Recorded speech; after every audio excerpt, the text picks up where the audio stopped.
নমস্কার, আপনারা নিশ্চয় সুস্থ আছেন, ভালো আছেন। আজকের ভিডিওটি পিএম পোষণ বা মিড ডে মিল সংক্রান্ত। পশ্চিমবঙ্গ সরকারের স্কুল এডুকেশন ডিপার্টমেন্টের পিএম পোষণ দপ্তর থেকে 21শে আগস্ট 2026 তারিখে একটি গুরুত্বপূর্ণ অনুমোদনপত্র প্রকাশ করা হয়েছে।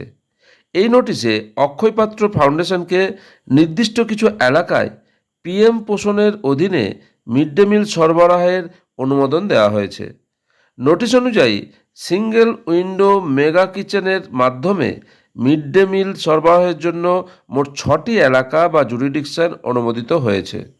প্রথমত বিধাননগর, নর্থ 24 পরগনা; দ্বিতীয়ত দমদম, নর্থ 24 পরগনা; তৃতীয়ত রাজারহাট বা নিউ টাউন, নর্থ 24 পরগনা।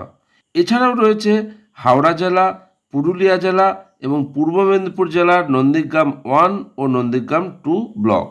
অর্থাৎ এই এলাকাগুলিতে অক্ষয় পাত্র ফাউন্ডেশনের মাধ্যমে পিএম পোষণের মিড ডে মিল পরিষেবা দেওয়ার ক্ষেত্রে সরকারি অনুমোদন দেওয়া হয়েছে।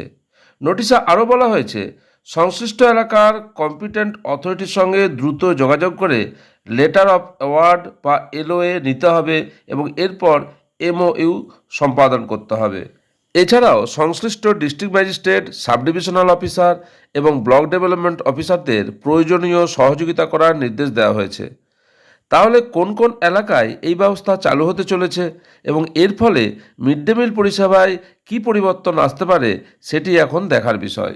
অ্যাপ্রুভাল টু দ্য অক্ষয় পাত্র foundation for providing mid day meal under PM পোষণ, এই সংক্রান্ত যে বিজ্ঞপ্তি সামনে এসেছে তা আপনাদের সঙ্গে শেয়ার করলাম। আপনারা সকলে সুস্থ থাকুন, ভালো থাকুন।